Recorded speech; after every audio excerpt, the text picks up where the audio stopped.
YCP నేత లక్ష్మీ పార్వతి సంచలన వ్యాఖ్యలు చేశారు. సీఎం పదవి కోసం నారావారి ఇంట్లో గొడవలు జరుగుతున్నాయని లక్ష్మీ పార్వతి అన్నారు.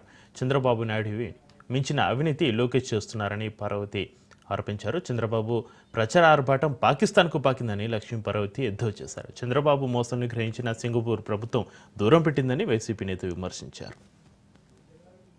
అవార్డు ఇచ్చేంత స్థాయిలో ఈ రోజు చంద్రబాబు నాయుడు గారు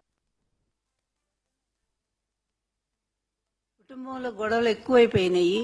ఈయన్ని లోకేష్ ముఖ్యమంత్రిని చేయమని ఒకటే గొడవ ఇంట్లో. అందువల్ల ఏంటంటే ఈయన చెప్పేది ఏంటంటే లోకేష్ ముందు కాస్త అందరికి పరిచయం చేసి అతను గొప్పవాడిని చేసి అతనికి ఒక చరిత్రను సృష్టించి అప్పుడు చేద్దాము అనండి. ఇతనికే చరిత్ర లేదు, కొడుకు చరిత్ర సృష్టిస్తాడు. ఆస్కార్ అవార్డు ఇచ్చేంత స్థాయిలో ఈ రోజు చంద్రబాబు నాయుడు గారు అతని కొడుకు నటన ఇంకెందుకులేండి, అంత అద్భుతంగా అంత సహజంగా నటిస్తా ఉన్నారు. వాళ్ళు పరిపాలన చేత కాదు, ప్రజల్ని సర్వనాశనం చేస్తాడు. ఆ రోజు కూడా వ్యవసాయ రంగం నాశనం అయింది, పూర్తిగా పరిశ్రమలు రాలేదు, ఉన్న పరిశ్రమలు పోయినాయి. ఈ ఆంధ్ర రాష్ట్రాన్ని సపరేట్ చేయడానికి విడిపోవటానికి కూడా ఇతనే కారకుడయ్యాడు. ఇక్కడుండేమో మమ్మల్ని వేరు చేస్తారని ఇక్కడ తిడతాడు, అక్కడికి పోయేమో నా వల్లే వచ్చిందని అక్కడ మాట్లాడతాడు. ఈ రెండు నాలుకల ధోరణి, ఈ అబద్ధాలు కొనసాగుతూనే ఉన్నాయి. ఆశ్చర్యం ఏంటంటే ఇతను ముఖ్యమంత్రి అయిన తర్వాత పాకిస్తాన్ లో పత్రికలు కూడా ఇతను పొగుడుతూ రాసినాయి. ఇది ఎవరికి అర్థం కానటువంటి విషయం. ఎందుకు పొగుడుతున్నాయంటే వాళ్ళందరికీ కూడా శాలరీ లాగా పంపించేవాడు డబ్బులు, అన్ని దేశాలు